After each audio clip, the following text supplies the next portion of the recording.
नमस्कार, मी पंजाब डक मी आलो आहे वांजोळे या ठिकाणी.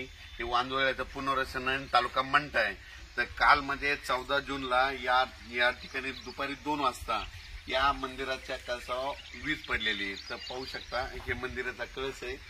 तर मी म्हणत असून भविष्यामध्ये मंदिराच्या कळसावर वीज पडतील आणि बाजूच्या घरावर पडणार नाही. मग हे कळस वीज वाचित त्याचं शास्त्रीय कारण तर मी बरेच वेळेस सांगितलेलं आहे. तर हे वांजोळ्या ठिकाणी पडलेली वीज आहे. जीवितहानी कुठं काही झालेली नाही. त्या कळसाने वीज ओढून घेतली तिथं संपून टाकली. तर इतर नसती पडली तर बाजूच्या गजाच्या घरावर पडलेली असती. मी म्हणत असून भविष्यात मंदिराच्या कळसा वीज पडते आणि या ठिकाणून महाराष्ट्रातल्या शेतकऱ्याला अंदाज देणार आहे. आज आहे 15 जून 2025. राज्यामध्ये आज 15, 16, 17, 18 दररोज वेगवेगळ्या भागात सरीव सरी येणार आहेत. म्हणून हा अंदाज लक्षात घ्यायचा. राज्यातल्या सर्व शेतकऱ्याला सांगू इच्छितो की ज्यांच्या जमिनीमध्ये ओल आहे तुम्ही काय करा की जमिनीत पेरणीची तयारी करा. जमिनीत 1 फूट असेल तर तुम्ही पेरणीची तयारी करू शकता. म्हणून हे अंदाज लक्षात घ्यायचा. पण राज्यात सांगायचं झालं तर दररोजच वेगवेगळ्या भागात पाऊस चालू राहणार आहे. म्हणून हे अंदाज लक्षात घ्यायचा.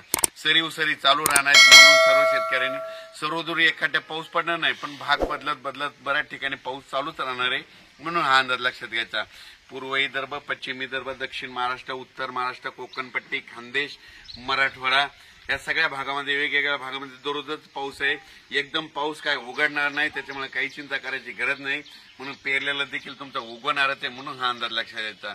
आणि योगायोगानं आज मी नगरला जात असताना की मी काल लगेच याला बातमीमध्ये बघितले की वांजोळ्याच्या इथं वांजोळ्या या ठिकाणी कळसा वीज पडली. तर मुद्दामून या ठिकाणी भेट द्यायला आलं आणि पाहू शकता हे वीज अशी पडली. त्या कळसाचा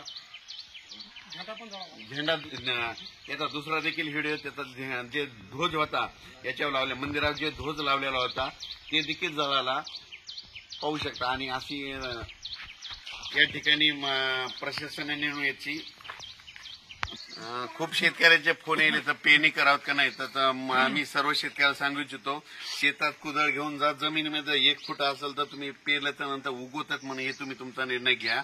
पेरू शकता. पाऊस तर येणार आहे. पावसाचं काम करतं. एकदम पाऊस असा उघडणार नाही, पण भाग बदलत पडणार ते सरीव सरी येणार आहे.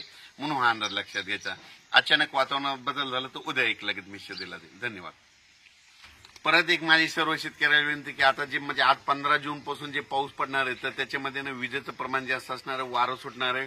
माझी शेतकऱ्याला विनंती विजा कडकडत असताना झाडाखाली थांबत जाऊ नका.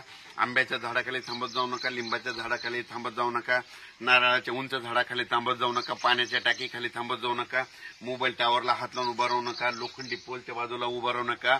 या भागावर जास्त विजा चमकत्या आणि पडतात देखील. म्हणून माझी सगळ्याला विनंती विजा कडकडायला लागल्या